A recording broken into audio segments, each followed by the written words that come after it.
का? नाही, चर्चा आज आमची औपचारिक नक्की झाली. हा विषय त्यांनीच आम्हाला सांगितला. पण आम्ही त्यांना सांगितलं की आपला अधिकार आहे आणि तो जनतेने दिलेला आहे. म्हणून तर हे पालकमंत्री पद आज रिक्त आहे आणि ते भरण्यासाठी भरायचं असेल तर आदरणीय भरशेटच्या रूपानेच भरलं पाहिजे.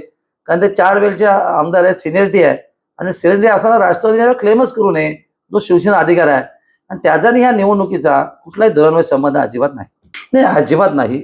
युतीच्या माध्यमातून आम्ही जो फॉर्म भरला आहे त्यांना आम्ही सांगितलं किंवा त्यांना माहिती देखील त्या संदर्भात होतं आणि मी दिलेल्या मीडियाला बाईट देखील बघितल्या आणि तो आपला अधिकार आहे. मागणं हे आपलं कर्तव्य आहे. कारण शेवटी आम्हाला जनादेश दिल्यामुळे शिवसेनेला हा फॉर्म भरणं काळजी घ्या. तो आम्ही काल भरला.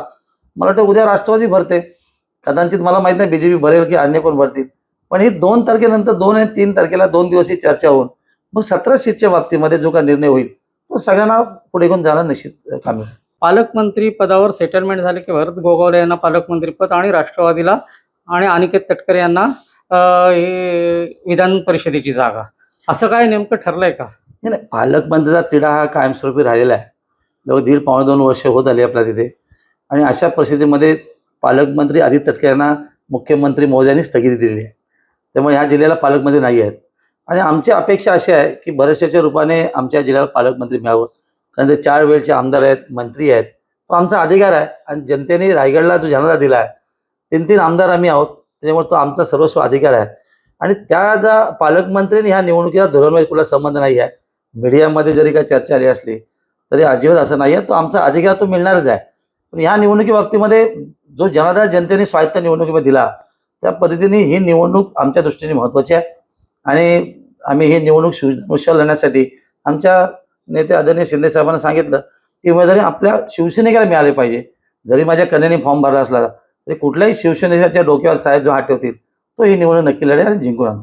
गेलो शिंदे साहेबांना वस्तुस्थितीने या आम्ही सगळं सांगितलं की कोकणामध्ये रायगड, रत्नागिरी, सिंधुदुर्गमध्ये आपण सर्वाधिक मताधिक्याने असल्यामुळे त्या ठिकाणी ही उमेदवारी शिवसेना मिळाली पाहिजे अशी आग्रही मागणी केली. त्यांनी सांगितलं की अजूनही या संदर्भात चर्चा सुरू आहे. कारण प्रत्येक ठिकाणी जरी युतीच्या असताना वाटप झालं असलं प्रत्येक ठिकाणी काही लोकांनी त्याच्यात फॉर्म भरायचा प्रयत्न केला आहे. त्यामुळे उद्याचा शेवटचा दिवस असल्याकारणाने उद्या जे फॉर्म भरतील त्यानंतर 2 आणि 3 तारखेला या संदर्भात चर्चा होईल. 4 तारखेला फॉर्म विड्रॉलची दिवस आहे. तर या दिवसावर आपल्या सगळ्यांना वाट बघावी लागेल.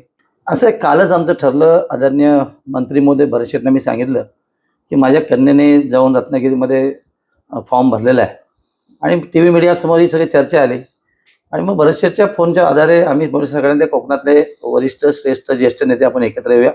ही सगळी चर्चा होणं काळाची गरज आहे.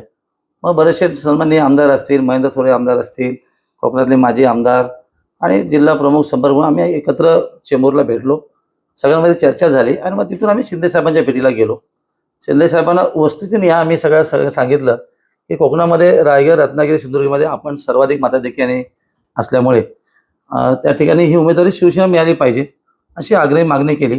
त्यांनी सांगितलं की अजूनही या संदर्भात चर्चा सुरू आहे. कारण प्रत्येक ठिकाणी जरी युतीच्या असताना वाटप झालं असलं प्रत्येक ठिकाणी काही लोकांनी त्याच्यात फॉर्म भरायचा प्रयत्न केला आहे. त्यामुळे उद्याचा शेवटचा दिवस असल्याकारणाने उद्या जे फॉर्म भरतील त्यानंतर 2 आणि 3 तारखेला या संदर्भात चर्चा होईल. 4 तारखेला फॉर्म विड्रॉलची दिवस आहे. तर या दिवसावर आपल्या सगळ्यांना वाट बघावी लागेल. असं अजिबात नाही आहे. आम्ही परवा जाऊन तुम्ही बघितलं की सगळ्या मीडियासमोर आम्ही अर्ज दाखल केला आहे. तो आमचा अधिकार निश्चित आहे. कारण शिवसेना दिला जनाधार आहे. कदाचित उद्या बरेचसे चिरंजीव देखील भरतील. ही प्रक्रिया आहे. उद्याच्या दिवसापर्यंत प्रत्येकजण इच्छेप्रमाणे आपला तो फॉर्म भरणार आहे. पण 2 आणि 3 तारखेला मग महायुतीचे वरिष्ठ नेते, मुख्यमंत्री असतील, दोन्ही उपमुख्यमंत्री असतील, याच्यामध्ये संवाद चर्चा होऊन मग कुठली सीट कोणाला द्यायची आहे ही चर्चा झाल्यानंतर उमेदवारी फायनल होईल.